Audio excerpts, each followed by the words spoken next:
The year was 1873, a time when the unclaimed territories of the American West beckoned to families seeking land, opportunity, and a fresh beginning. For those who gathered their possessions into covered wagons and set their sights on distant horizons, hope stretched as far as the endless prairie sky. But in these untamed lands, where law was still a distant promise, dreams could shatter as quickly as a gunshot, leaving nothing but echoes and blood on the open plain. Before we jump back in, tell us where you're tuning in from, and if this story touches you, make sure you're subscribed, because tomorrow I've saved something extra special for you. This is the story of 8-year-old Ethan Collins, the lone survivor of the Hope Valley Massacre, and Red Hawk, the Sioux warrior who found him when the boy had nothing left but a fierce will to live and a terrible burden of memory. The dried blood under Ethan Collins's fingernails had turned nearly black, cracking each time he clutched the small wooden horse his father had carved for his 8th birthday just 2 weeks before. 3 days had passed since the attack. 3 days of hiding in a shallow creek bed, pressing his small fist against his mouth to stifle his sobs as the sounds of slaughter still echoed in his ears, fresh as the moment they first pierced the dawn. 3 days since the Hope Valley wagon train, 23 settlers bound for Oregon Territory had been ambushed in the gentle valley where they'd made camp. Ethan had wandered downstream to catch frogs with a makeshift net his mother had fashioned from an old stocking when the first shots rang out. The explosive crack of rifles shattered the morning stillness, followed by screams that would forever haunt his dreams, waking or sleeping. He had dropped to his belly instantly, a reflex born from countless games of Army Scout played with his older brother Michael. Keeping low to the ground, Ethan had crawled into the thick reeds along the creek bank, his small body trembling as the horrifying sounds washed over him. Gunfire, screams, the crash of breaking wagon parts, and, finally, a terrible silence more frightening than all that came before. Now he was alone in the vast Nebraska territory, a child lost in an adult's nightmare where the enormous sky seemed to press down on him like a physical weight with each passing hour. His sandy brown hair hung in matted clumps around his dirt-streaked face, once neatly combed by his mother's gentle hands each morning, now wild and tangled with twigs and grass. His blue cotton shirt, sewn by his mother from fabric they'd traded for in independence, was torn at the shoulder and stained with mud and blood, some his own from scratches gained while hiding, some belonging to his family when he'd returned to the massacre site after the killers departed. The early June sun beat down mercilessly, bringing with it swarms of biting insects that left welts on his exposed skin. Ethan knew that if thirst didn't claim him first, hunger surely would. The boy had taken what little he could salvage from the destroyed wagon train, his father's canteen now less than quarter full, the carved wooden horse that had been his birthday gift, a small packet of jerky found miraculously untouched in the overturned supply wagon, and his father's hunting knife, too big for his small hands, but clutched nonetheless like a talisman against the terrifying wilderness. Nothing else had been salvageable. The attackers had been thorough in their destruction, taking what supplies they wanted and destroying the rest in what appeared to be pure malice. "Just keep walking," Ethan whispered to himself, his voice small and hoarse from thirst. Pa would say keep walking. But toward what?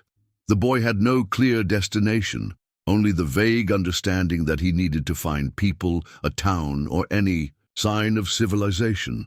The Hope Valley wagon train had been following the North Platte River, aiming to reach Fort Laramie before continuing westward. But in his panic and confusion after the attack, Ethan had lost track of the river. Each step was becoming more difficult than the last.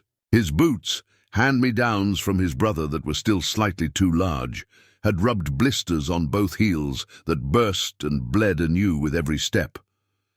The knife he carried offered little comfort against the vastness of the prairie or the threats it contained.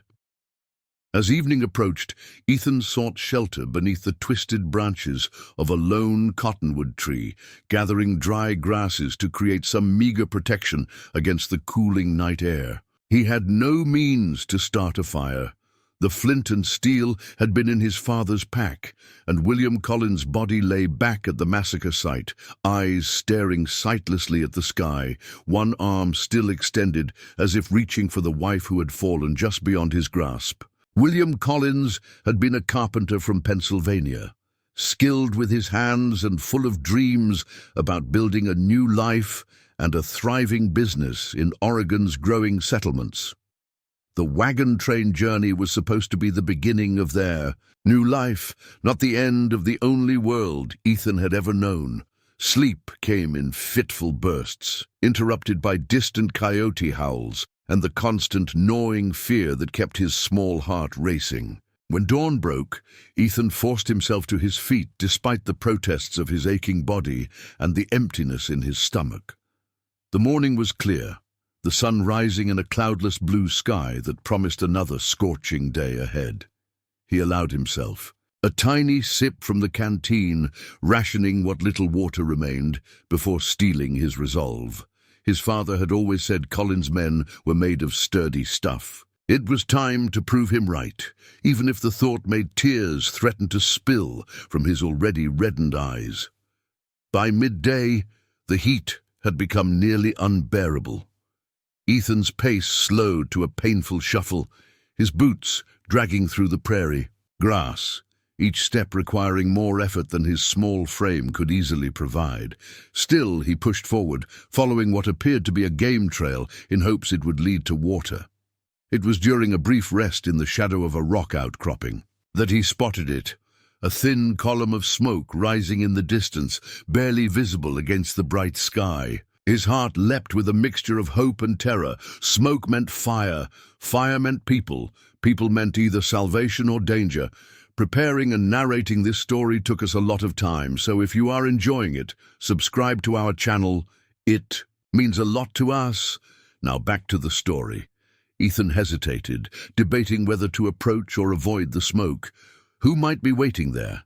Friendly settlers, military men, or possibly the very men who had attacked his wagon train? Memories of what he had witnessed made him want to run in the opposite direction, but the growing pain in his empty belly and the near emptiness of his canteen made the decision for him. Desperation won out over caution. He would die out here, alone. That much was certain. Whatever waited at that fire couldn't be worse than a slow death from thirst and starvation in this vast emptiness. He altered his course, heading toward the smoke with renewed purpose. What Ethan didn't notice were the eyes watching him from a ridge nearly half a mile away. A solitary figure tracked his movement through the sun-baked landscape, studying the small boy's determined but failing gait. He had been following the child's trail for nearly a day, reading the story of his desperate flight in the small footprints and disturbed grass he left behind. Red Hawk lowered the brass spyglass and frowned. The boy was heading straight for a camp of whiskey traders whose reputation for cruelty was well known throughout the territory. The child was walking from one death toward another. Red Hawk tucked the spyglass, a prized possession taken from a cavalry officer years ago, into the leather pouch at his side. A single eagle feather adorned his long black hair, marking him as a warrior who had proven his courage in battle. The scars on his forearms told their own stories of conflict and survival. Red Hawk was Lakota Sioux of the Oglala Band, though he had spent much of the past 4 seasons moving alone between the worlds of his people and the ever-encroaching white settlements.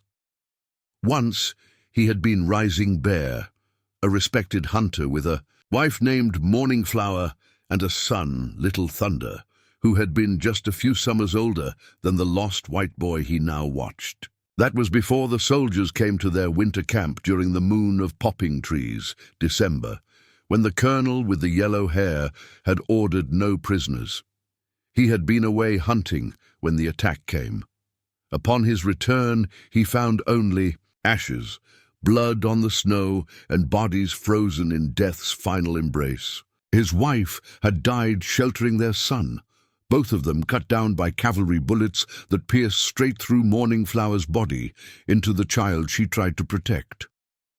After burying his family according to their customs, Rising Bear had left, his name behind with the graves. He became Red Hawk, solitary, watchful, moving between worlds but belonging fully to neither. The Lakota elders said he had lost more than his family that day. He had lost part of his spirit. He had discovered the massacre site 2 days earlier. The brutality of the attack had told him immediately it wasn't the work of his people or any tribe he knew. The bodies had been stripped of valuables, but left otherwise intact, some positioned in ways meant to suggest ritual killing. No Lakota, no Cheyenne, no native warrior would commit such disrespect. This was the work of white men, preying on their own kind, using the convenient excuse of Indian attacks to cover their crimes. He had found the boy's trail leading away from the site. Small footprints, uneven, clearly made by a child exhausted and frightened. Following hadn't been a conscious decision, merely an extension of his curiosity, and perhaps something deeper, something he wasn't ready to acknowledge. Now, watching the boy stumble toward danger, Red Hawk knew he had a choice to make. Leave the white child to his fate. After all, he was not Red Hawk's responsibility, not his people, or intervene in ways that could bring him only trouble.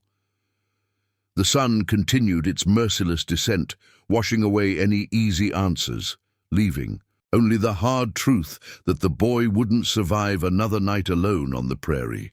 Red Hawk stood, adjusted the rifle slung across his back, and began to move.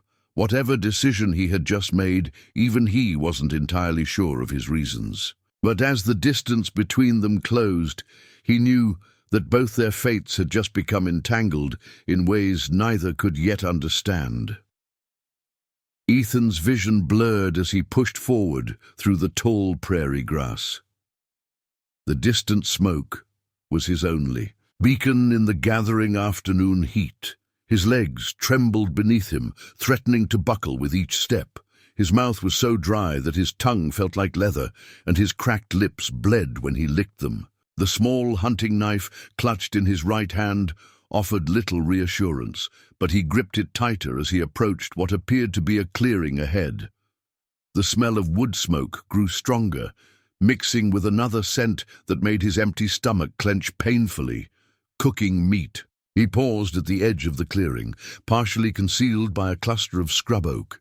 Through the branches, he could make out 3 wagons arranged in a rough semicircle around a central campfire. 6 men moved about the camp, rough-looking figures, in buckskin and wool, with unshaven faces and hard eyes. A haunch of venison turned on a crude spit over the fire, fat dripping and sizzling on the coals below. Ethan hesitated, doubt creeping in where desperation had led. There was something about these men that set off warnings in his mind, reminding him of the drifters his father had always steered clear of when they stopped in towns along their journey. Their loud, coarse laughter carried to his hiding spot, along with fragments of conversation that made his blood run cold. Good haul from them wagons. Should have kept one of them women, though. Next time we won't be so hasty with the pretty ones. The blood in Ethan's veins turned to ice. These weren't potential saviors.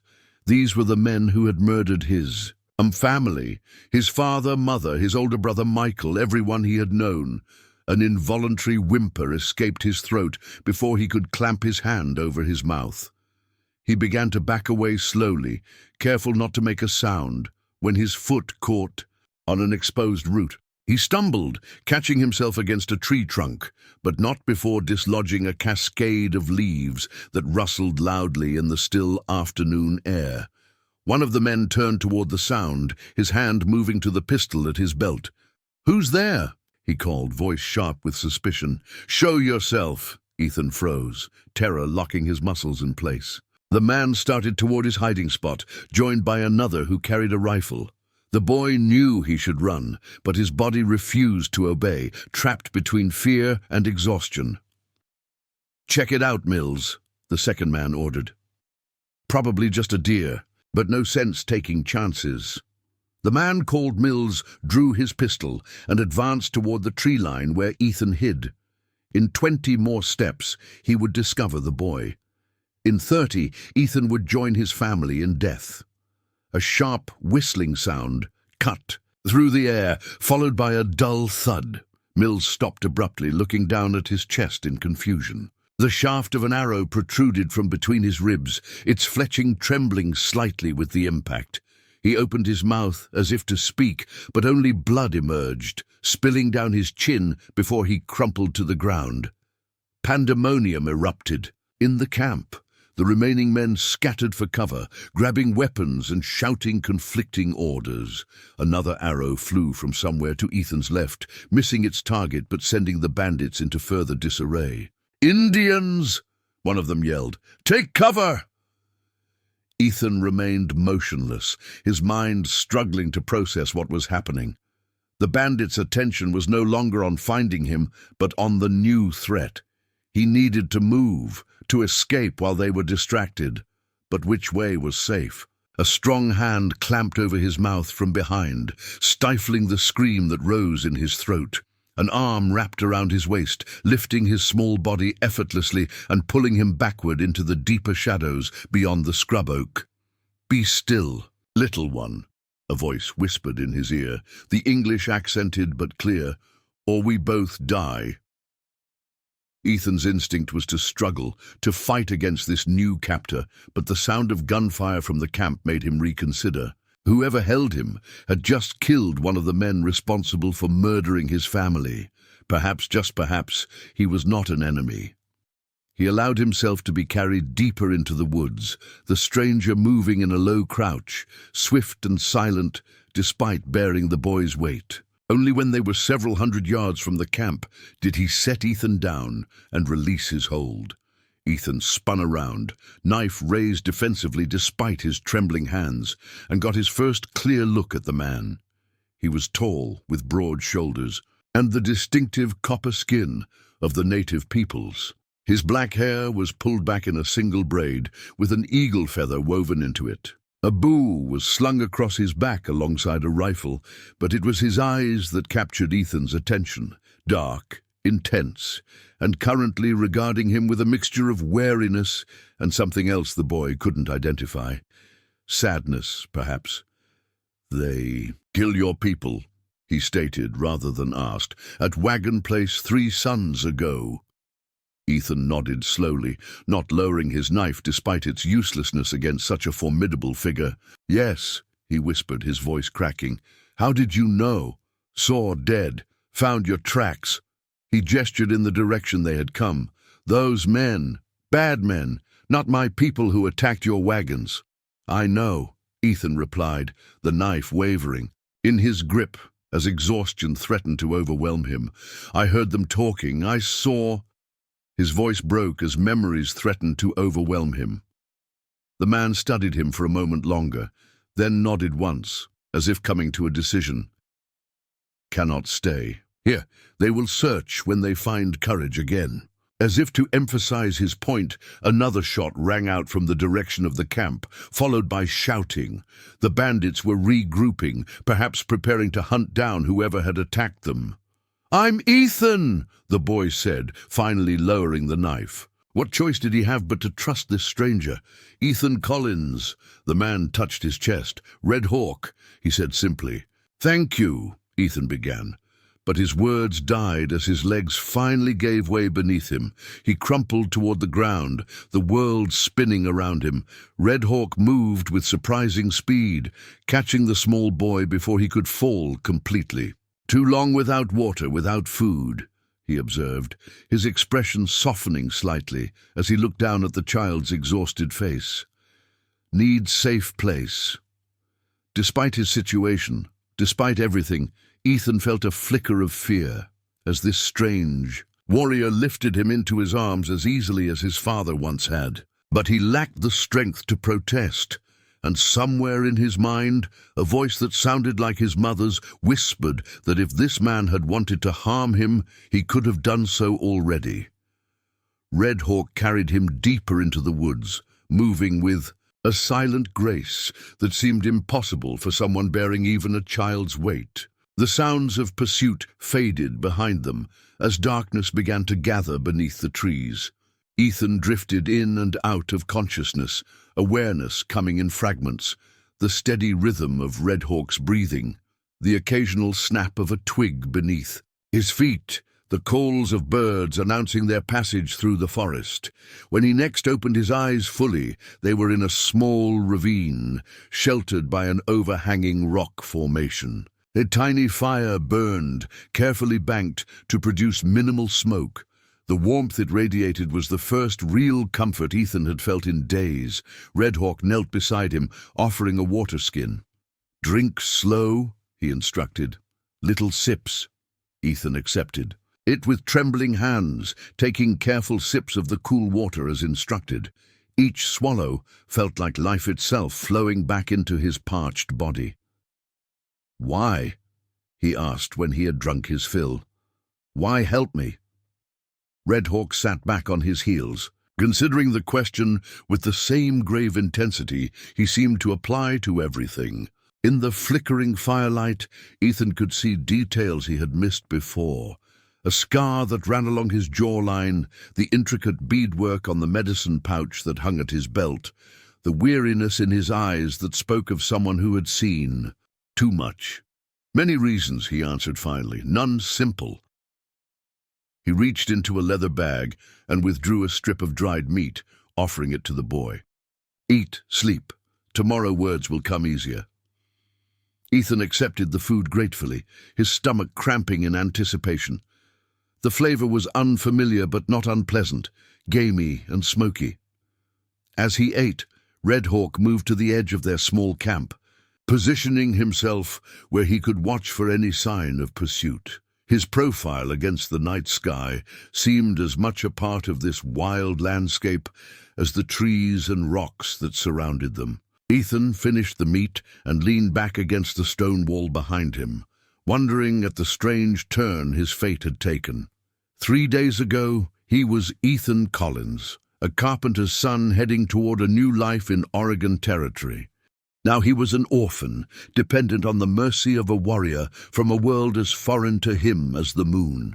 Sleep tugged at him heavier with each passing moment. As his eyes drifted closed, his last thought was of how quickly everything could change, how thin the line between life and death, between enemy and ally, between past and future. In his dreams, the massacre played out again and again. But this time, a figure watched from the shadows, a man with dark eyes and an eagle feather in his hair, witnessing his survival with an expression he couldn't quite decipher. In the darkness of his nightmare, Ethan reached out a small hand toward the figure and wondered if salvation might sometimes come from where we least expect it. Dawn broke with a cold clarity that painted the prairie in shades of amber and gold. Ethan woke with a start, momentarily disoriented by the rock shelter around him and the small fire that had burned down to glowing embers. Memory flooded back in a rush. The massacre, the bandits, the warrior called Red Hawk, who had carried him to safety. He sat up slowly, muscles protesting after days of exertion and poor rest. His clothes had dried overnight, stiff with dirt and other stains he preferred not to examine too closely. A quick assessment of his surroundings revealed that he was alone. Panic fluttered in his chest. Had Red Hawk abandoned him? He reached instinctively for his father's knife, finding it placed carefully beside the water skin within easy reach. "You sleep like dead," came a voice from the entrance of the small shelter. Red Hawk ducked inside, carrying a handful of small brownish roots. "Good. Young body needs healing." Relief washed over Ethan, followed immediately by embarrassment at his reaction. "I thought you left me," he admitted, his voice small. A hint of what might have been amusement touched Red Hawk's eyes. "No. Went to find food. Check for bad men." He knelt by the fire, adding small twigs to coax the embers back to life. "They search still, but go in wrong direction. South." Ethan watched as he set the roots near the growing flames. "What are those?" "Prairie turnip. Good food. Medicine, too." He glanced at Ethan's torn shirt, and the visible scratches on his arms. "Will help healing." While the roots cooked, Red Hawk produced a small clay pot from his pack and mixed water with some kind of dried herb. The resulting paste he offered to Ethan, along with a questioning look. The boy hesitated only briefly before extending his arm, revealing a deep cut just below his elbow that had begun to show angry red lines extending from it. Red Hawk nodded grimly and began applying the paste with surprisingly gentle fingers. "Infection starts," he explained. "This will fight, but need more. Have medicine at my camp." He finished treating the wound and sat back. "Can you walk today?" Ethan flexed his feet, assessing the pain in his blistered heels. "Yes," he said with more confidence than he felt. "How far?" 2 days, maybe 3. He studied the boy's face for a moment. "For warrior, maybe 1. The implied challenge in his words sparked something in Ethan, a stubborn pride he had nearly forgotten during his days of desperate flight. "I can keep up," he declared, sitting straighter. The hint of a smile ghosted across Red Hawk's face. "We see." They ate the prairie turnips, along with the last of Red Hawk's dried meat. The food, simple as it was, restored some of Ethan's strength, though he knew it would take more than 1 meal to recover from his ordeal.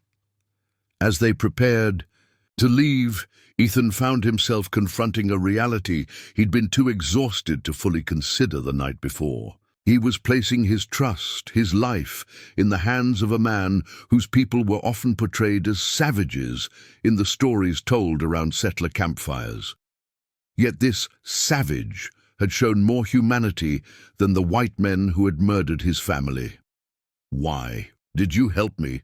he asked again as Red Hawk extinguished the fire with handfuls of dirt. "The truth, this time." Red Hawk paused, regarding him with those unfathomable dark eyes.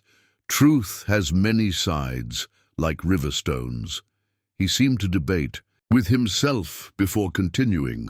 "I followed tracks from Wagon place. See, you are alone. Hunted." His expression hardened. "Those men, they kill my people too. Say Sioux did it, use fear of Lakota to hide their crimes." Ethan frowned, trying to understand. "You were tracking them? The bandits?" Red Hawk nodded. "Once. For many moons they raid, they kill, they blame my people. Then white soldiers come, punish innocent villages." He shouldered his pack. "You saw truth with child's eyes. Eyes that cannot lie. Maybe one day you speak this truth to those who will listen." The weight of his words settled over Ethan. He had never considered the consequences of falsely blaming attacks on native peoples. How many innocent people on both sides had died because of such deceptions? "I will," he promised, his voice strengthening, "with resolve, if I live to tell anyone." "You live," Red Hawk said with quiet certainty. "Now we go." They traveled northwest, keeping to ravines and sparse woodland where possible to avoid being spotted. Red Hawk set a pace that was challenging but not impossible, occasionally slowing when he noticed Ethan struggling. They spoke little, conversation, limited to practical matters. Warnings about terrain, brief rests for water, instructions on which plants to avoid. By midday, Ethan's body had settled into the rhythm of the journey, the consistent movement actually easing some of the stiffness from his muscles. He found himself studying Red Hawk as they walked, the efficient grace of his movements, the constant awareness he maintained of their surroundings, the way he paused occasionally to examine tracks or plant signs that Ethan couldn't even see. "You're teaching me, aren't you?" the boy asked during a brief rest beside a small creek. Not with words, but by showing. Red Hawk gave him an appraising look, as if deciding how much to reveal. "All life teaches. Those who watch, learn." He dipped his hand in the creek. letting the water flow through his fingers. My father taught so, his father before him. My pa was teaching my brother to hunt, Ethan said, the memory bringing both comfort and pain. Said I was too young, that I'd learn when I turned 10. His voice faltered. But now you learn because you must, Red Hawk finished for him. Life does not wait for age, gives lessons when needed, not when wanted. The simple wisdom in these words struck Ethan deeply. He had been thrust into a world of adult hardships long before his time. But perhaps there was purpose even in this cruel twist of fate. Perhaps he was meant to learn these lessons, to see with these new eyes. They continued their journey as afternoon shadows lengthened across the prairie.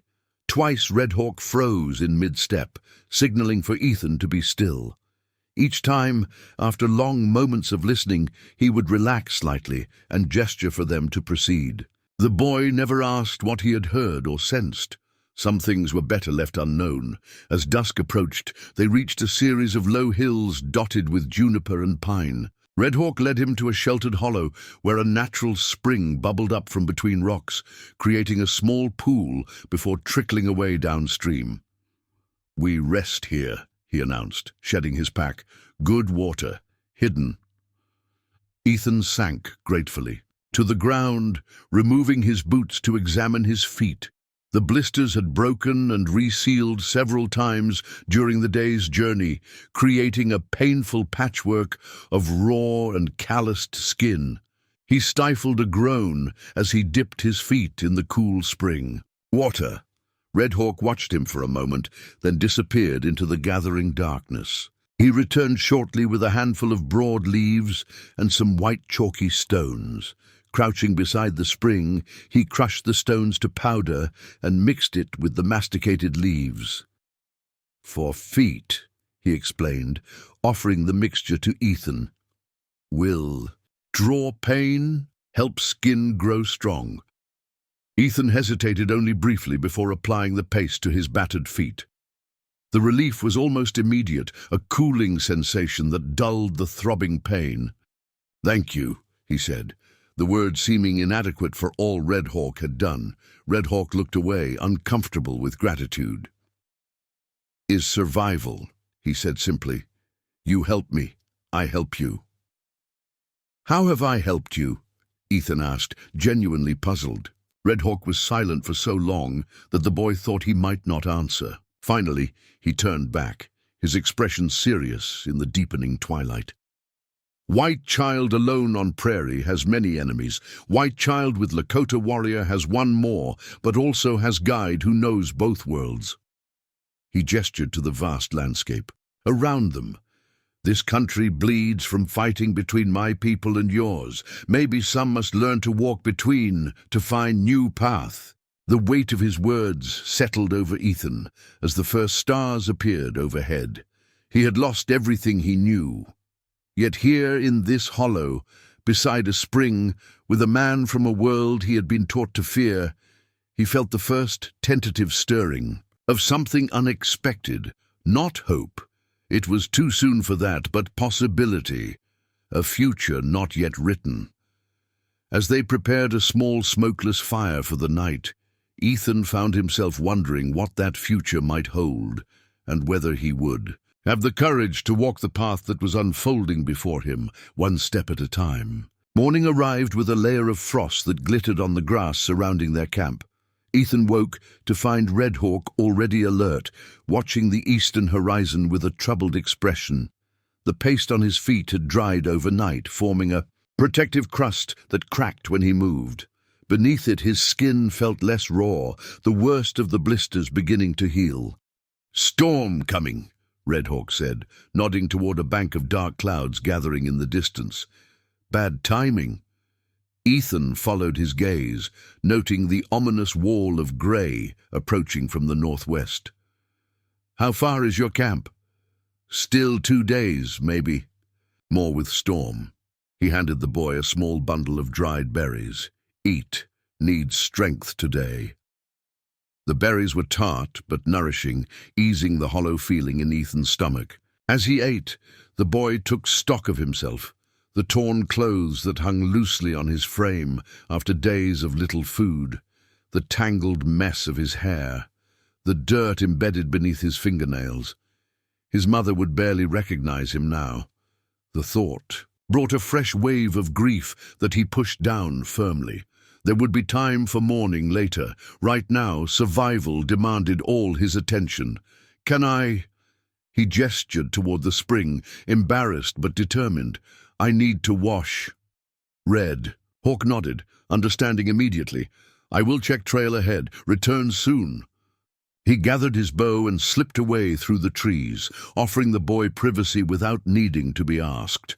Ethan waited until he was out of sight, then stripped off his filthy shirt and pants. The water was breathtakingly cold, but he forced himself to endure it, scrubbing at his skin and hair with handfuls of sand from the spring's edge. The simple act of washing away days of grime felt like reclaiming a small piece of himself. He had just finished dressing when a sound caught his attention, a snapping twig too heavy to be Red Hawk's careful footsteps. Ethan froze, his gaze darting to where his knife lay beside his discarded boots.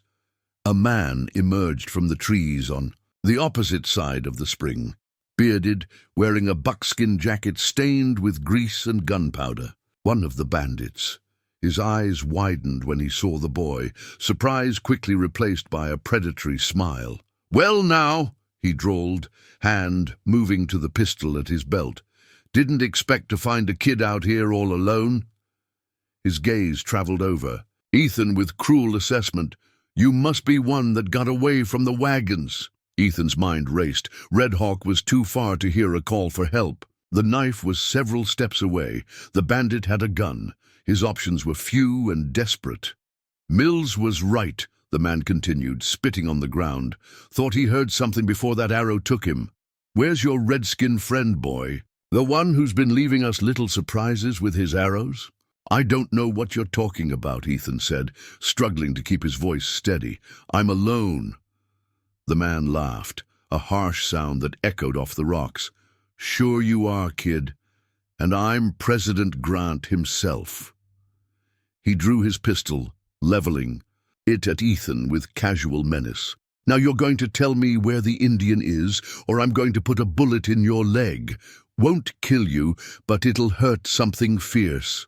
"My father always said," Ethan began, then stopped, a strange calm settling over him as an idea formed, "that a man's eyes always move before he shoots." The bandit frowned, momentarily confused by this non sequitur. In that instant of confusion, Ethan scooped up a handful of sand from beside the spring and flung it directly into the man's face. The bandit cursed, momentarily blinded, his shot going wild as he fired reflexively. Ethan dove for his knife, snatching it up and darting past the man into the trees. He ran blindly, heart pounding, branches whipping his face as he fled. Behind him, he could hear the bandit crashing through the underbrush, shouting threats that made his blood run cold. Ethan had no plan beyond immediate escape, no direction, save away from his pursuer. The knife clutched in his small hand seemed pitifully inadequate against a grown man with a gun. He ducked under a fallen log, scrambled up a small incline, and found himself in a narrow ravine with steep sides, a dead end. Turning to retreat, he saw the bandit already blocking the entrance to the ravine, pistol raised, eyes streaming from the sand, but fixed on Ethan with murderous intent. "Clever trick, boy," he snarled, thumbing back the hammer of his pistol. "But it'll be the last one you ever play." Ethan raised his knife, knowing the futility of the gesture, but determined to face death standing, as his father would have.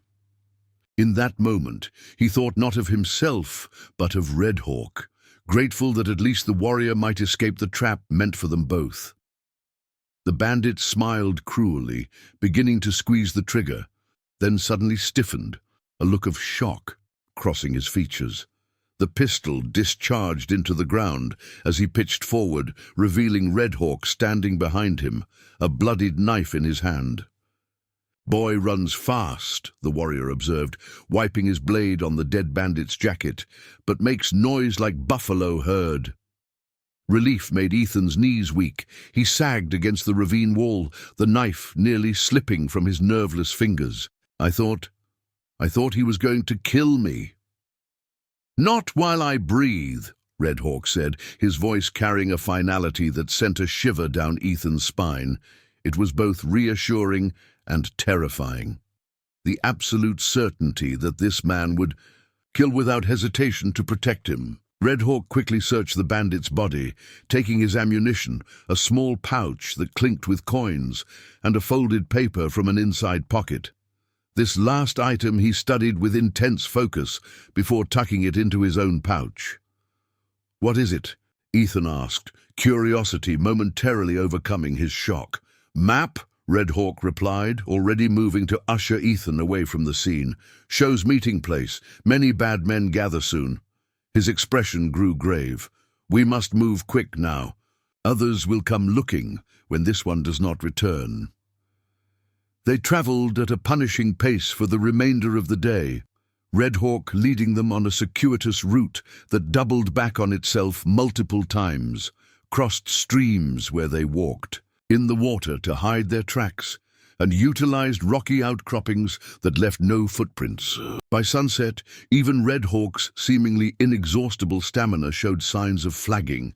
They made camp in a dense thicket, forgoing even the small comfort of a fire for the safety of complete concealment. Eating cold, dried meat and berries, they huddled beneath a shared blanket as the temperature dropped and the promised storm finally arrived, bringing a steady, soaking rain. "Will they find us?" Ethan whispered, unable to keep the fear from his voice as thunder rumbled overhead. Red Hawk placed a reassuring hand on the boy's shoulder. "Rain washes tracks. Night hides us. We are ghosts now." The simple confidence in his words did more to calm Ethan than any elaborate reassurance could have. He leaned slightly against the warrior's side, drawing strength from his solid presence. "You killed him," Ethan said after a while, not accusingly, but seeking understanding. "The bandit." "Yes," Red Hawk acknowledged without hesitation. "He would have killed you, then hunted me. My pa said taking a life is the heaviest thing a man can do." Red Hawk was quiet for a moment, considering this. "Your father was wise. Each life taken adds weight to spirit. Warrior carries many stones." He looked down at Ethan, his expression visible even in the dim light. "But heavier still is failing to protect innocent. That weight never leaves." Ethan thought of his family, of how his father had died trying to shield his mother, of how his brother Michael had stood with his father's old rifle, attempting to fight back against overwhelming odds.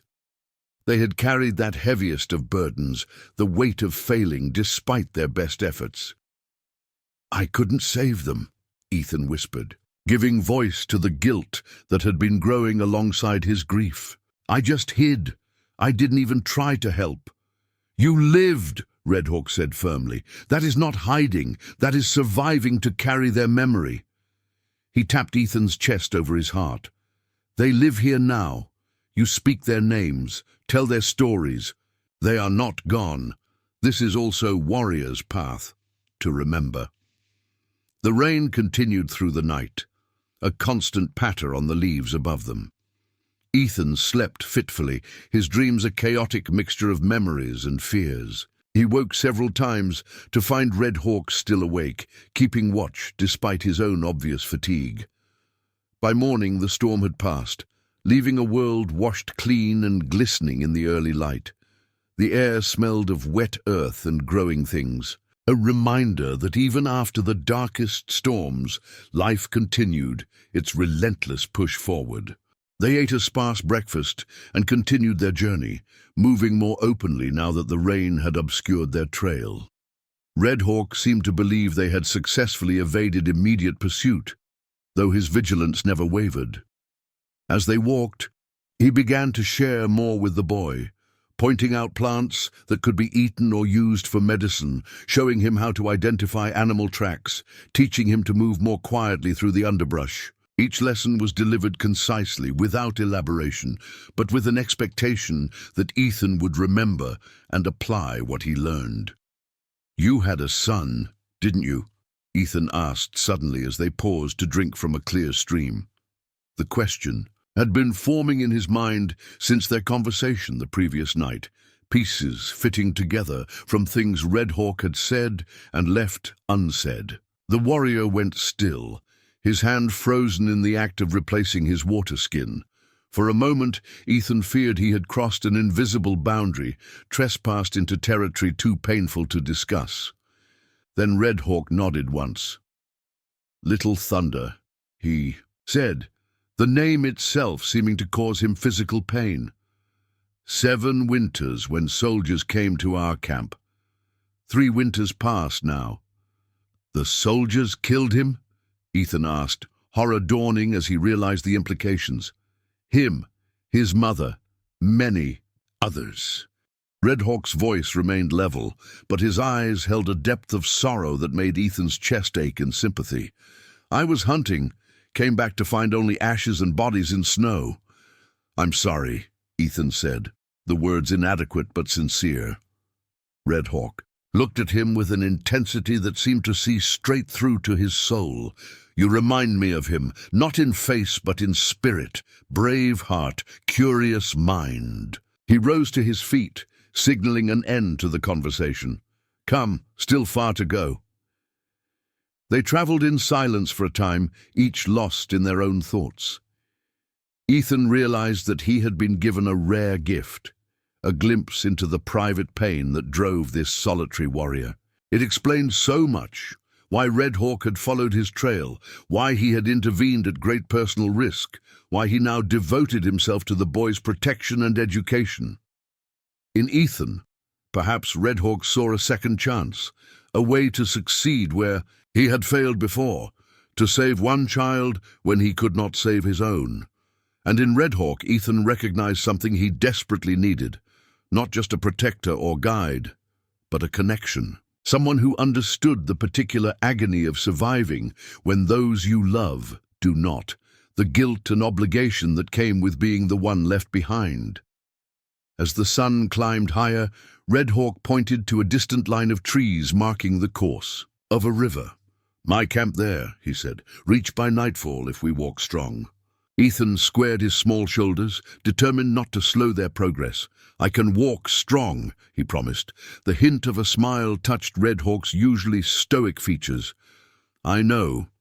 They reached the tree line as the sun began its descent toward the western horizon, casting long shadows across the land. The river Red Hawk had indicated was wider than Ethan expected, its waters swift with spring runoff from distant mountains. The steady rush of the current was a soothing sound after days of watchful silence, punctuated only by their footsteps and occasional whispered conversations. Red Hawk paused at the edge of the trees, his posture alert but not alarmed.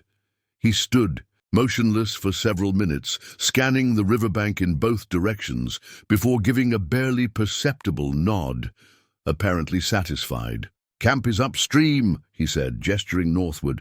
"Hidden place where river bends. Good place to watch for enemies, easy to defend." As they followed the riverbank, Ethan noticed subtle signs that they were on a path, not a cleared trail that any settler would recognize, but a whisper of passage worn into the earth by repeated journeys. Occasionally, Red Hawk would stop to adjust a seemingly random arrangement of stones or sticks that Ethan gradually realized were trail markers. "You're checking for visitors," the boy observed after the third such stop, "to see if anyone has been here while you were gone." Red Hawk glanced at him with approval. "You have good eyes now, beginning to see." He adjusted a small cairn of 3 stones. "Markers tell stories to those who can read them. These say, no strangers have passed." The light was fading when They reached a sharp bend in the river where a natural outcropping of rock created a sheltered cove.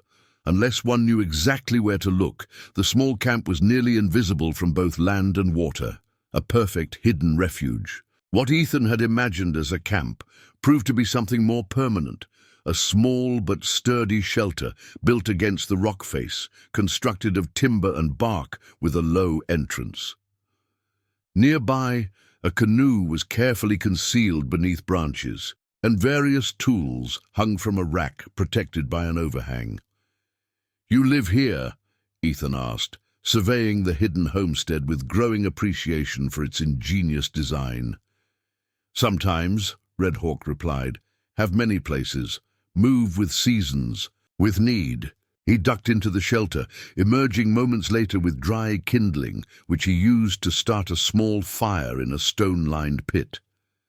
The familiarity of his movements spoke of routine, of returning to a place of safety. For the first time since Ethan had met him, some of the tension seemed to leave Red Hawk's shoulders. Here, at least temporarily, they could rest without constant vigilance. As darkness fell completely, Red Hawk prepared a more substantial meal than they had enjoyed since meeting. Fish freshly caught from the river, wild onions and roots stored in the shelter, even a small portion of dried berries sweetened with wild honey. To Ethan, after days of near starvation followed by meager trail rations, it seemed a feast fit for the finest restaurant in Independence. "This is the best thing I've ever tasted," the boy said with complete sincerity, licking sticky berry juice from his fingers. A rare smile crossed Red Hawk's face. "Hunger makes best cook," he observed, "but good food helps healing body, healing spirit." After the meal, Red Hawk heated water and properly dressed Ethan's various wounds, the cut on his arm that had begun to heal, the blisters on his feet, the scratches and bruises accumulated during their journey. His hands remained as gentle as they had been during their first encounter, but here he had access to more effective medicines, salves made from plants and rendered fat, powders ground from roots and bark. "Tomorrow you rest," he told Ethan as he worked. "Body needs time to heal. Also must think what path we take next." The simple words contained a weighty question. What would happen now? Ethan had been so focused on immediate survival that he had given little thought to his longer-term future. The reality of his situation came crashing down with new force. He was an orphan, alone in a vast and dangerous territory, hundreds of miles from any relative who might take him in, if such relatives even existed. "What path can I take?" he asked, his voice small in the darkness. "I have nowhere to go." Red Hawk was silent for a long moment, his hands pausing in their work. "Many paths possible," he said finally. "Could take you to White Settlement, Fort Laramie maybe. Soldiers there would find place for you." The thought of being handed over to strangers, even well-meaning ones, filled Ethan with a nameless dread. In just a few days, Red Hawk had become his only anchor in a world suddenly bereft of all familiar touchstones. The prospect of losing that connection was terrifying. "What's another path?" he asked, trying to keep the desperation from his voice. Red Hawk regarded him thoughtfully, the firelight casting half his face in shadow. "Could stay. Learn ways of land, of survival. When ready, then decide." Hope flared in Ethan's chest, bright and unexpected. "You'd let me stay with you?" "For a time," Red Hawk nodded. "Not easy life. Hard work. Much to learn. But maybe good place to heal before choosing final path." "I want to stay," Ethan said. Immediately then, remembering his mother's teachings on gratitude, added, "If you'll have me, I'll work hard. I'll learn everything you teach me." "Sleep now," Red Hawk said, neither accepting nor rejecting the boy's plea outright. "Morning brings clear thoughts. Then decide." Despite his exhaustion, Ethan lay awake long after Red Hawk had settled into his own sleeping place. The shelter was small but comfortable, insulated against the night's chill. the ground covered with soft furs that were a luxury after nights spent on bare earth. Yet comfort couldn't quiet his racing mind. What if Red Hawk decided against keeping him? What would become of him among strangers who could never understand what he had witnessed, what he had survived? The very thought made his chest tighten with anxiety. Turning restlessly, Ethan's hand encountered the small wooden horse his father had carved, still carried in his pocket despite everything. He clutched it tightly, feeling the smooth contours worn by his constant handling over the past days. What would his father advise? William Collins had always told his sons that a man's character was revealed not in comfort, but in hardship. Anyone can be brave when there's nothing to fear, he would say. True courage shows itself in the dark times. Finding courage in this darkest of times meant facing whatever came next, even if it wasn't what he hoped for. With that resolution, Ethan finally drifted into the deepest sleep he had known since the massacre. Morning came with the cheerful sound of birdsong and dappled sunlight filtering through the trees. Ethan woke feeling truly rested for the first time in days, his body still sore but markedly improved. The shelter was empty, but he could smell food cooking outside. He emerged to find Red Hawk tending a small fire where fish were cooking on green sticks. The warrior acknowledged him with a nod, then indicated a path leading to the river. Water there for washing. Morning ritual good for body, good for mind. Ethan followed the path to find a small, protected pool at the river's edge. Understanding the instruction, he stripped and waded in, gasping at the cold, but forcing himself to endure it. The chill water invigorated him, washing away not just dirt, but some of the heaviness that had clung to his spirit. When he returned to camp, dressed in his now clean clothes that Red Hawk must have washed and laid out to dry while he slept, the warrior regarded him with approval. Sit, eat. Then we talk of path. The fish was delicious, flaky and tender, accompanied by some kind of wild greens that Red Hawk had gathered. They ate in companionable silence, the morning sun warming their shoulders, the river providing a gentle soundtrack to their meal. When they had finished, Red Hawk cleared away the remains and sat cross-legged before Ethan, his expression solemn. "You wish to stay," he stated simply. Ethan nodded, trying to match the warrior's dignity, despite the nervous flutter in his stomach. "Yes, I want to learn from you." "Why?" The simple question caught Ethan off guard. He had expected to be told conditions, rules, expectations, not to have to explain his own desires.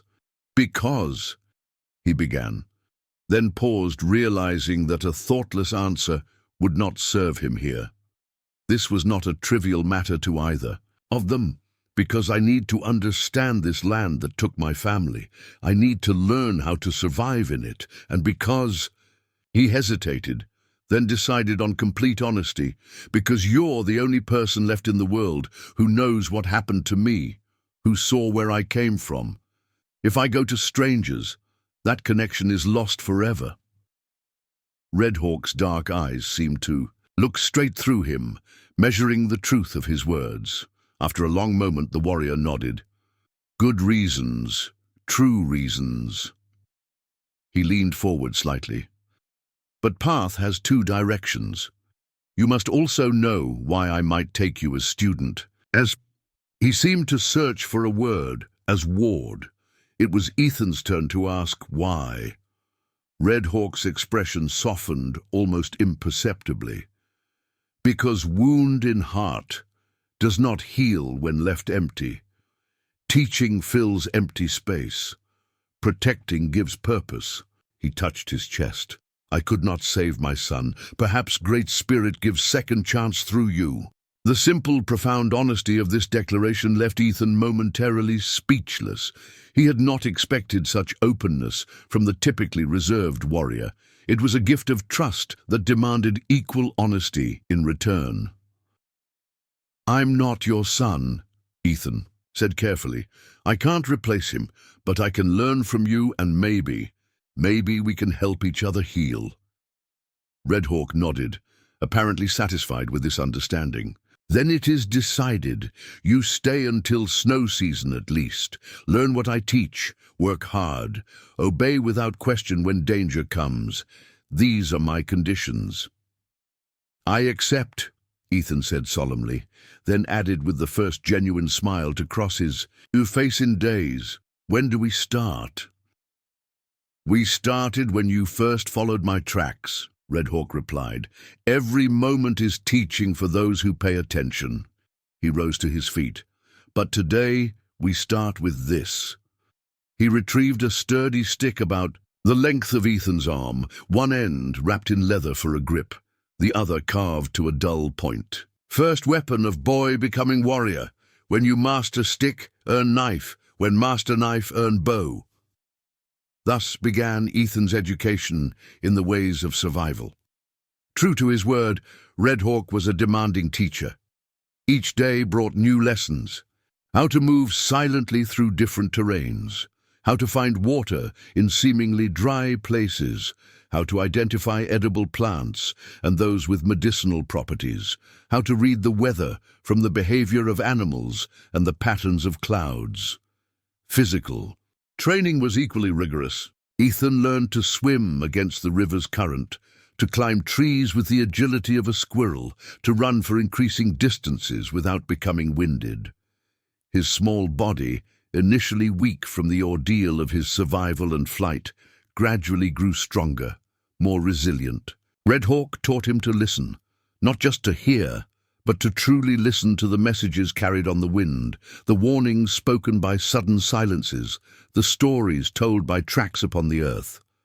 Sometimes they would sit for hours in complete stillness, simply absorbing the rhythm of the natural world around them.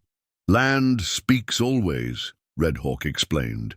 "Most men too busy talking to hear its voice." As spring deepened toward summer, they moved their camp several times, following game movements and avoiding areas where Red Hawk sensed potential danger. The warrior remained constantly vigilant, never fully relaxing his guard. Periodically, he would leave on solitary scouting missions, returning with news gathered from observations or occasional meetings with other native people who Ethan never saw. "Bad men still search," he reported after one such journey. Leader angry about missing men, missing map, puts bounty on Sioux warrior and white boy seen together. "They're hunting us specifically?" Ethan asked, alarmed by this development. "Yes, leader named Crawford fears what we know, what we might tell." The name sent a chill through Ethan. "Crawford," he repeated. "Tall man, red beard, scar here?" He traced a line across his own cheek. Red Hawk's eyes narrowed. "You saw him." Ethan nodded, memories surfacing with painful clarity. "He was the one giving orders during the attack. I heard the others call him Crawford. The boy swallowed hard. "He shot my mother when she tried to run."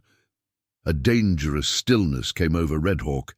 "You witness, can identify him by face, by name. More dangerous to him than I thought." He studied Ethan with new concern. "Must be more careful now. Teach you faster." The pace of Ethan's education intensified after this revelation. Red Hawk began training him not just in survival, but in self-defense, adapting techniques to compensate for the boy's smaller size and lesser strength. He taught Ethan to use his agility as an advantage, to strike quickly and retreat, to use an opponent's weight against them. "Small warrior cannot win by strength," he explained, demonstrating a technique that used leverage rather than power. "Must win by cleverness, by speed." Despite the increased rigor of his training, Ethan found himself thriving. The constant physical activity and mental challenges left little time for dwelling on his grief, though it remained a quiet ache in his heart. At night, before sleep, he would often speak softly to his wooden horse, telling it about his day, sharing memories of his family, ensuring that he kept his promise to Red Hawk, that they lived on through his remembrance. Sometimes Red Hawk would sit nearby during these one-sided conversations, listening quietly without comment. Occasionally, he would add his own remembrances of Little Thunder and Morning Flower, small details of their lives that he wanted preserved. In this way, without explicit discussion, they formed a ritual of memorial that served them both. As summer reached its zenith, a new dimension was added to Ethan's education. Red Hawk began teaching him the Lakota language, starting with simple commands and names for common objects, gradually expanding to more complex expressions. The warrior proved to be a patient language teacher, never showing frustration when Ethan struggled with unfamiliar sounds or grammatical patterns. "Why teach me your language?" Ethan asked one evening as they sat by the fire, reviewing the day's new vocabulary. "Many reasons," Red Hawk replied, his typical response to questions of motivation. "Language shapes how mind sees world. Lakota. Words show Lakota thinking." He paused, considering. "Also, language is bridge between peoples. Few white men learn our words. Those who do see us as people, not just enemies." There was wisdom in this that extended beyond mere communication. Ethan was beginning to understand that the division between the worlds of white settlers and native peoples was not just one of territory or resources, but of profound differences in how they understood their place in the world itself. The settlers, his own family included, saw the land as something to be claimed, improved, made productive according to human designs. The Lakota, as Red Hawk explained it, saw themselves as part of an intricate web that included the land, the animals, the waters and sky, all interconnected, all deserving of respect. "Your people see straight line," Red Hawk said once, drawing a line in the dirt with his finger. "Beginning, middle, end, progress always forward." He then drew a circle. "My people see circle. All things return. What harms one part of circle harms all." These philosophical discussions usually came during evening hours around the fire, when the day's physical work was done. It was during one such conversation that Ethan found the courage to ask a question that had been forming in his mind for weeks. "Do you hate all white people because of what happened to your family?" Red Hawk regarded him steadily across the fire, his expression unreadable in the flickering light. "Hate is heavy burden," he said finally, "carries hunter who feels it, not prey he chases." He added another small stick to the fire, watching as it caught flame. "I hate actions of men who killed my family. Hate actions of leaders who gave orders. Do not hate all whiteskins for deeds of some." He looked up at Ethan. "Same question returns to you. Do you hate all redskins because some told you we are dangerous?" The question made Ethan consider his own attitudes, shaped by years of stories and warnings about savage Indians that had been common talk around settler campfires. Before meeting Red Hawk, he had carried an unexamined fear of native peoples, absorbed from the adults around him rather than from any personal experience. "No," he answered honestly. "I don't hate anyone for how they were born, only for what they choose to do." Red Hawk nodded, satisfaction evident in his expression. This wisdom many adults never find. As they continued their nomadic existence, through the summer months, Ethan gradually became aware of a pattern to their movements. Though they never stayed in one place for long, their overall direction followed a wide arc that seemed to be leading them steadily northeast. "Are we going somewhere specific?" he asked one morning as they broke camp, having spent 3 days by a small lake teeming with fish. Red Hawk secured their few belongings into travel packs before answering. "Yes, moving toward meeting place. Lakota summer gathering when moon of red cherries comes." He gestured to the ripening fruit on nearby bushes. "Time approaching." This was the first Ethan had heard of any plan to join a larger group of Lakota people. The prospect filled him with both curiosity and apprehension. Will they accept me being there? Some yes, some no, Red Hawk answered with characteristic directness. Many lost family to white soldiers, white diseases, wounds still fresh. He shouldered his pack, studying Ethan's worried expression. But Red Hawk's word has weight. You, come as my student, under my protection.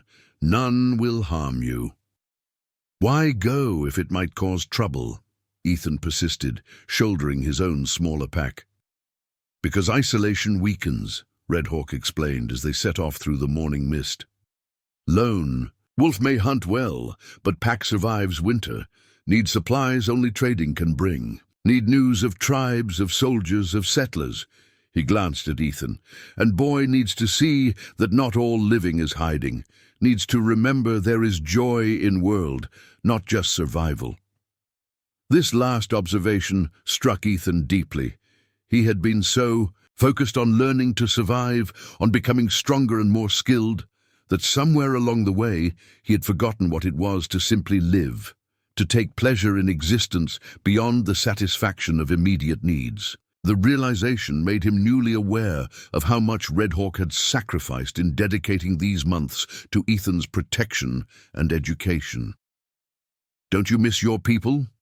he asked as they walked, stepping carefully over a fallen log. Red Hawk was quiet for several paces before answering. "Miss is not right word. Part of me always with people, even when body walks apart."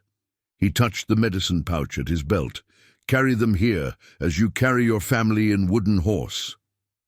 It was a profound understanding of belonging that transcended physical presence. Ethan considered this as they continued their journey, recognizing that even in his solitary existence, Red Hawk had maintained connection to his people through shared values, language, and purpose. As they traveled toward the gathering place, Red Hawk began preparing Ethan more specifically for the experience of entering a Lakota community.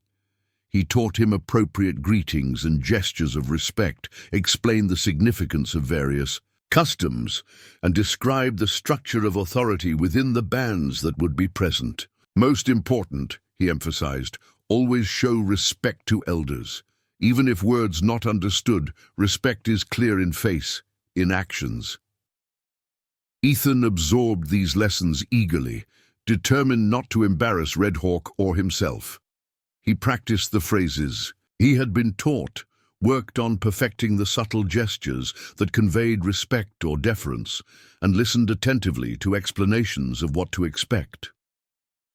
5 days into their northeastward journey, they crested a ridge to find a valley spread before them, bisected by a meandering river lined with cottonwoods. In the center of the valley, a large encampment sprawled along the riverbank, dozens of teepees arranged in a great circle, smoke rising from cooking fires, horses grazing in meadows nearby, and people moving about in the daily activities of communal life. Ethan stopped, momentarily overwhelmed by the sight after months of seeing no one but Red Hawk. The scale of the gathering, the evident organization and purposefulness of the community challenged many of the assumptions he had carried about native peoples. This was not a crude, temporary camp of the sort described in settler stories. This was a functioning society with clear structure and purpose, as complex and orderly in its way as any small town he had passed through on the journey west. "Many bands gather," Red Hawk explained, indicating different sections of the camp. "Oglala there, my people, Brûlé there, some mini Conjou by Far River. It's bigger than I expected," Ethan admitted, unable to keep the nervous edge from his voice. Red Hawk placed a reassuring hand on his shoulder, a rare gesture of physical comfort from the typically reserved warrior. "Remember," he said, "you walk with Red Hawk. Hold head high. Show respect, but not fear. You earn place at my side, through courage, through hard work." Ethan straightened his shoulders, drawing strength from Red Hawk's confidence. Together, they descended toward the encampment, toward an encounter that would test everything Ethan had learned about courage, respect, and bridging the divide between worlds. Their approach to the Lakota encampment did not go unnoticed. Even before they reached the outer ring of tipis, 3 mounted warriors rode out to meet them, their expressions wary but not openly hostile. Ethan fought the urge to shrink behind. Red Hawk, instead forcing himself to stand tall as the warriors circled them, assessing the unusual pair with keen eyes. One of the riders, his face painted with red streaks and wearing an impressive headdress of eagle feathers, spoke sharply. In Lakota, Ethan recognized enough words to understand he was questioning Red Hawk about bringing a white child into their midst. Red Hawk responded calmly in the same language, his voice steady and respectful, but carrying an undercurrent of authority that even Ethan could sense. He heard his own name mentioned, along with words he recognized as Massacre, witness, and student. The lead warrior's gaze shifted to Ethan, studying him with new interest. "This small one survived wagon attack?"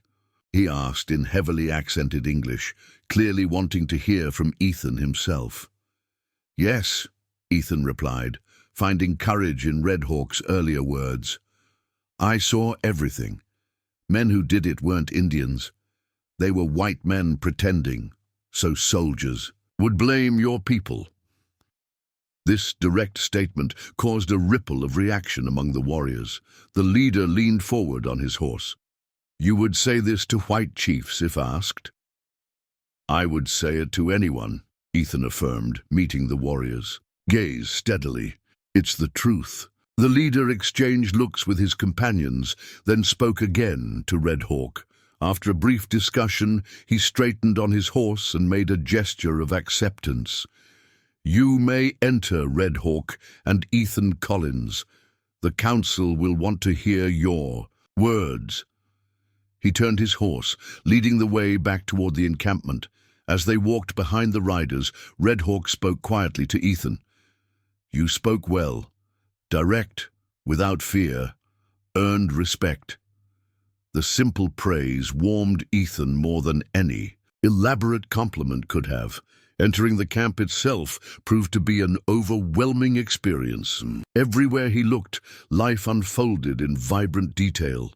Women scraping hides or tending cooking fires, children running in games of tag between the teepees, men working on weapons or discussing hunting plans. Many paused in their activities to stare at the unusual sight of a white boy walking beside a Lakota warrior. Some expressions were merely curious, others openly suspicious or hostile. Children pointed and whispered, some darting forward for a closer look before being called back by watchful mothers. Red Hawk guided Ethan through the camp with purpose, acknowledging greetings from some, exchanging brief words with others. There was respect in the way people addressed him, Ethan noticed, though also a certain distance, as if Red Hawk's solitary existence had placed him slightly apart from the main current of tribal life. They were led to a large tepee at the center of the encampment. Before it sat a circle of older men, their faces deeply lined with age and experience, their bearing dignified and attentive. At the center of this group was a white-haired man whose presence seemed to command natural authority without effort. "Chief Gray Bear," Red Hawk whispered to Ethan, "oldest and wisest of Oglala. Listen more than speak in his presence." The Sioux mounted warrior who had escorted them announced their arrival to the council, then withdrew to join younger men who sat in an outer circle, learning from the elders' deliberations. Chief Gray Bear regarded them with sharp eyes that belied his advanced age. He spoke in Lakota, his voice strong despite his years. "He welcomes Red Hawk back to the people," Ethan's mentor translated quietly. "Asks why you are brought to sacred gathering." Red Hawk addressed the council with formal respect, speaking first in Lakota, then switching to English so Ethan could understand. "I bring this boy, Ethan Collins, who survived when all his people died.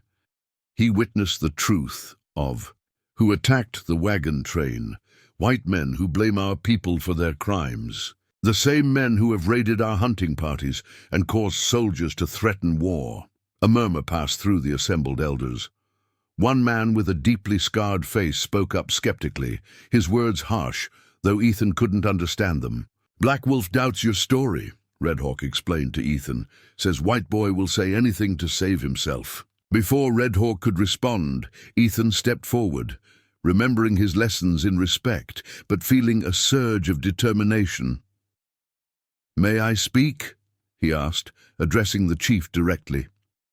Grey Bear studied him for a moment, then nodded once, curiosity evident in his weathered features. "I have no reason to lie," Ethan said, his young voice clear in the hushed circle. "If I wanted to blame Lakota for the attack, I would have gone to the soldiers at Fort Laramie. Instead, I've been learning from Red Hawk, who saved my life when those men would have killed me too." He reached into his pocket and withdrew the wooden horse, holding it so all could see. "This is all I have left of my father. He carved it for my 8th birthday, 2 weeks before he was killed. I keep it to remember him, but also to remember what I saw that day." Ethan described the attack in detail. The men's clothing, their weapons, the words they spoke to each other. He described their leader, Crawford, with his red beard and facial scar. He recounted overhearing their conversation at their camp days later, confirming they were the same men. "They positioned the bodies to make it look like an Indian attack," he explained. "They scalped some of the men, including my father, but they didn't know how to do it right. I've learned enough from Red Hawk to know that real Lakota warriors wouldn't make those mistakes." When he finished speaking, a profound silence fell over the council. Even Black Wolf's skeptical expression had softened somewhat, replaced by thoughtful consideration. Grey Bear spoke at length in Lakota, his words measured and deliberate. When he finished, Red Hawk nodded respectfully.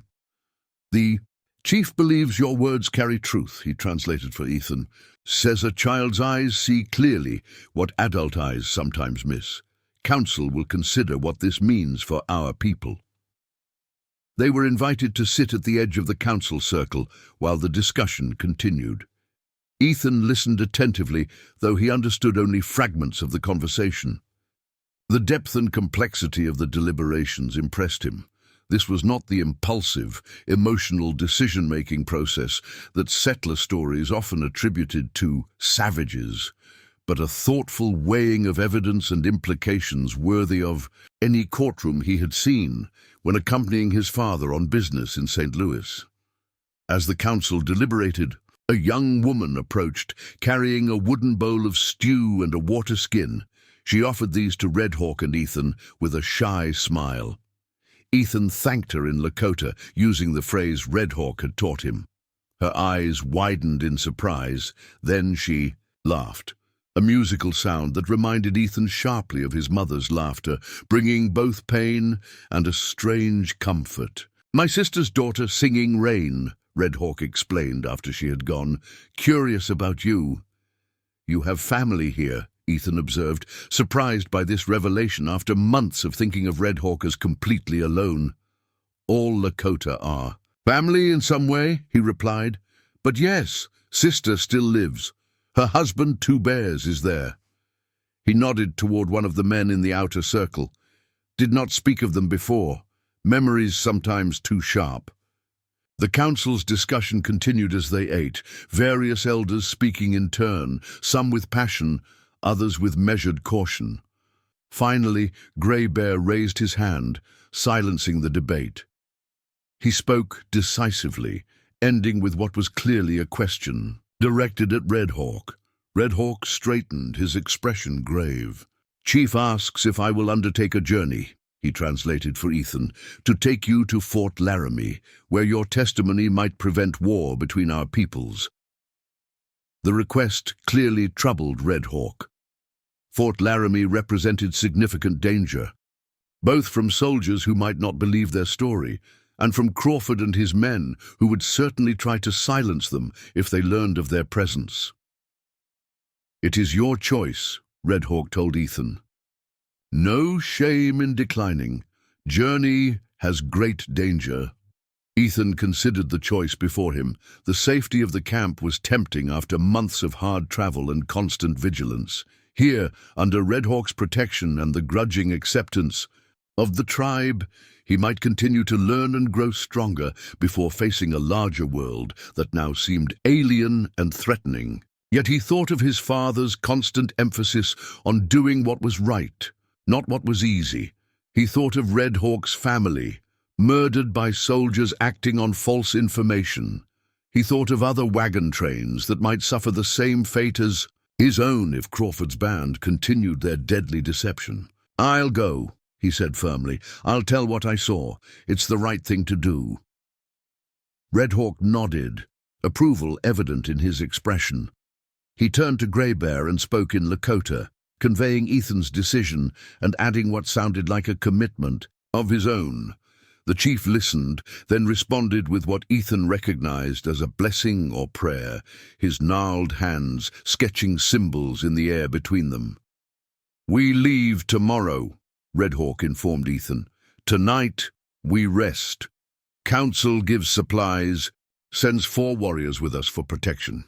That evening, the camp held a ceremony that Ethan would remember for the rest of his life.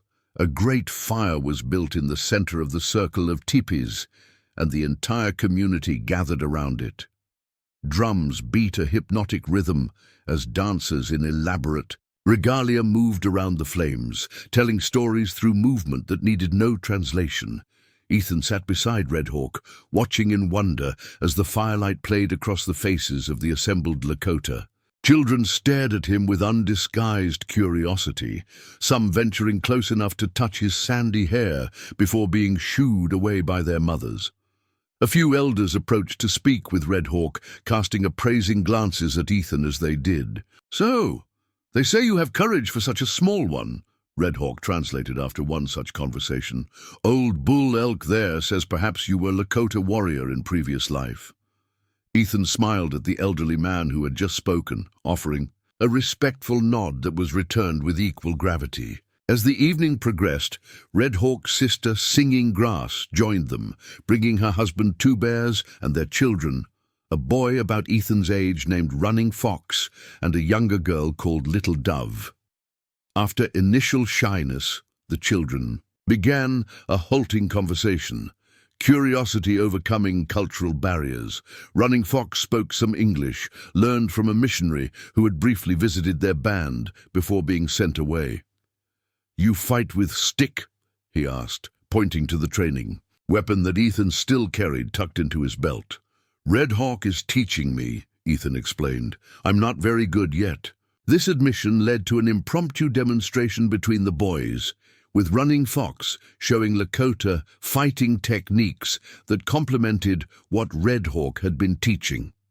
Adults watched with amusement as the initial demonstration evolved into playful sparring, the universal language of boyhood, temporarily erasing the divisions of culture and circumstance. By the time the drumming ended and families began returning to their lodges, Ethan had made his first friend since the massacre. Running Fox extracted a promise that Ethan would return to teach him more English words, while Ethan committed to learning more Lakota phrases in exchange. Red Hawk watched this budding friendship with an expression that, for him, approached contentment. "Good to see you with other children," he commented as they walked toward the teepee where they would spend the night. "Man cannot grow straight if always alone." "Will we come back here?" Ethan asked, "after Fort Laramie?" Red Hawk's expression grew serious. "If path allows, future not clear until journey ends." He placed a hand on Ethan's shoulder. "But remember this night. Remember, not all Lakota are Red Hawk, not all white men are Crawford. World has many kinds of people. Wisdom knows the difference." Morning brought a flurry of preparations. The 4 warriors who would accompany them made ready, checking weapons and supplies with methodical care. They were chosen for both fighting, skill and intelligence, men who could navigate the complex situation they might face at Fort Laramie. Swift Elk, the youngest, was known for his tracking abilities and knowledge of white men's ways, having spent time as a scout for the army, before returning to his people. Stone Hand, older and more reserved, was respected for his wisdom in council and steady nerve in danger. Running Wolf and Black Kettle were brothers, renowned hunters who moved like shadows when stalking prey, human or animal. Red Hawk introduced each man to Ethan, explaining their strengths and what the boy might learn from observing them. "Watch how Swift Elk reads sign," he advised. "Notice how Stone Hand speaks little but sees much." These were not just escorts, but additional teachers for the continuing education Red Hawk envisioned. As they prepared to depart, Singing Grass approached with a small bundle wrapped in soft hide. "For journey," she said in halting English, pressing it into Ethan's hands. "Medicine good for wounds, good for spirit." Unwrapping it, Ethan found a small pouch of herbs, a beautifully beaded wristband, and a tiny carved figure of a hawk. "Thank you," he said, genuinely touched by the gifts. On impulse, he added the phrase Red Hawk had taught him, "Pilamaya Yellow," "thank you," in Lakota. Singing Grass's face brightened at his use of her language. She reached out tentatively to touch his hair, then drew back with an embarrassed smile. "Come again," she said. "Running fox wait for friend." The small party departed as the sun cleared the eastern hills, riding horses provided by the tribe. Even Ethan, who sat proudly on a gentle pony chosen specifically for him.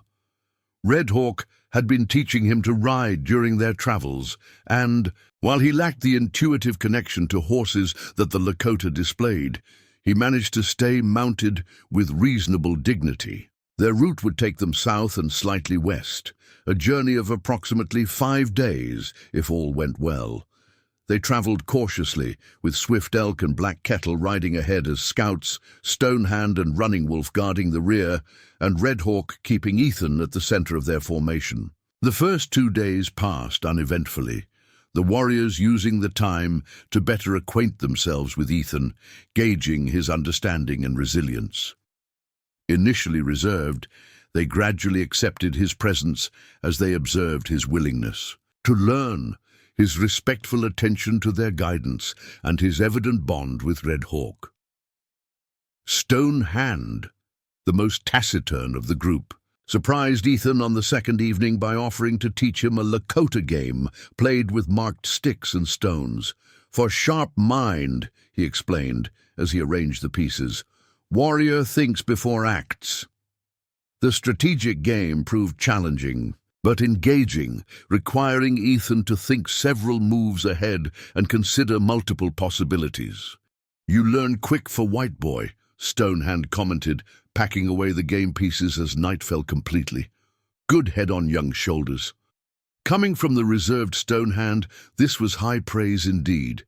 Ethan treasured it as he settled into his blankets for the night, the warriors taking turns standing watch around their small camp. The third day brought their first sign of potential trouble. Swift Elk returned from scouting with news that a cavalry patrol was operating in the area. 6 soldiers moving in a search pattern that suggested they were looking for someone specific. "Not good," Red Hawk said, conferring with the other. "Warriors, if soldiers see Lakota party with white boy, may shoot first, ask questions never." They adjusted their route, moving further west before turning south again, using terrain features to mask their passage. The detour cost them a full day's travel, but caution prevailed over speed. Better to arrive late than not at all. On the morning of the 5th day, disaster struck. As they traversed a narrow canyon, a rifle shot echoed off the stone walls. Black Kettle's horse reared, throwing its rider as blood blossomed on the animal's neck.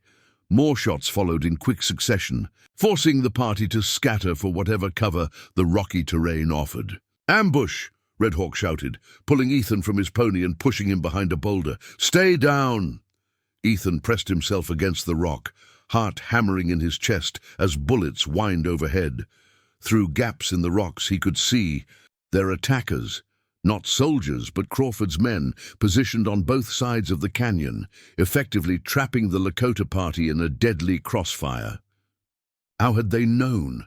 The question flashed through Ethan's mind even as survival instinct took over.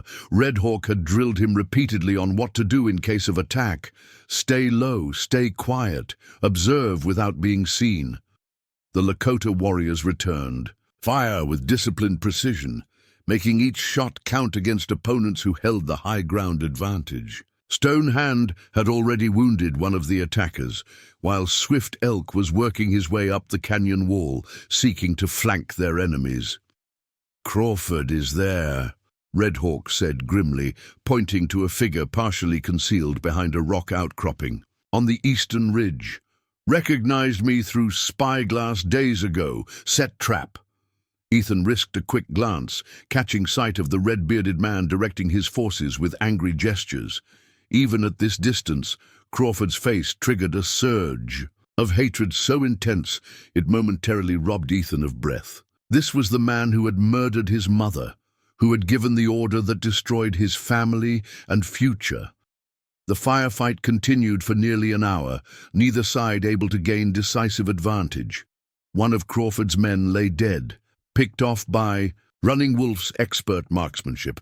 But Black Kettle had taken a bullet in the shoulder and was losing blood, despite Stone Hand's hasty field dressing. "Need to break free," Red Hawk muttered, assessing their deteriorating position. "Cannot win siege here." Swift Elk had managed to circle behind one group of attackers, creating momentary confusion in their ranks. Using this distraction, Stone Hand and Running Wolf laid down covering fire, while Red Hawk prepared to move Ethan to a better position. Just as they tensed to dash between boulders, a new sound joined the cacophony of gunfire. A bugle call, clear and commanding, followed by organized rifle fire coming from the canyon's southern entrance. "Soldiers!" Swift Elk called from his elevated position. "Cavalry patrol, at least dozen men." This new development caused immediate chaos among Crawford's band. Caught between the Lakota warriors and an approaching cavalry unit, they began a disorganized retreat, abandoning their wounded in their haste to escape. Crawford himself was last to flee, pausing to fire one final shot in the direction of Red Hawk's position. The bullet struck rock inches from where Ethan crouched, sending stinging fragments into his cheek. Before Crawford could fire again, a cavalry bullet kicked up dirt at his feet, forcing him to abandon his vengeance and run for his horse. "Do not move," Red Hawk instructed Ethan as hoofbeats approached. "Let me speak first." The cavalry patrol entered the canyon cautiously. Rifles ready, their leader, a young lieutenant with a neatly trimmed mustache, raised his hand to halt his men at a respectful distance from the Lakota positions. "I am Lieutenant James Harper, United States Cavalry," he called out. "Who commands here?" Red Hawk stood slowly, his rifle pointed downward but not relinquished. "I am Red Hawk of the Oglala Lakota. We travel in peace to Fort Laramie with important witness." The lieutenant's eyebrows rose at this unexpected declaration. "Witness to what?" "To massacre blamed on my people," Red Hawk replied steadily. "Boy who saw truth with own eyes." At Red Hawk's gesture, Ethan stood, stepping out from behind the boulder. The sight of a white child among the Lakota warriors caused a visible stir among the cavalrymen. Lieutenant Harper studied the unusual scene before him. 4 Lakota warriors, 1 wounded, protecting a white boy who showed no signs of distress or captivity. It clearly challenged his expectations. "Those men who attacked you," Harper said, gesturing toward the ridge where Crawford's band had fled. "We've been tracking them for 2 weeks. They're wanted for questioning about attacks on both settlers and peaceful Indian bands." This revelation shifted the dynamic instantly. Whatever suspicion Harper might have harbored about the Lakota, parties' intentions, their mutual enemy, created an unexpected alliance. "The boy can identify them," Red Hawk said. "Knows leader by name. Saw him kill boy's family." Harper dismounted, approaching with care, but without obvious fear. He crouched to bring himself to Ethan's eye level. "Is this true, son?"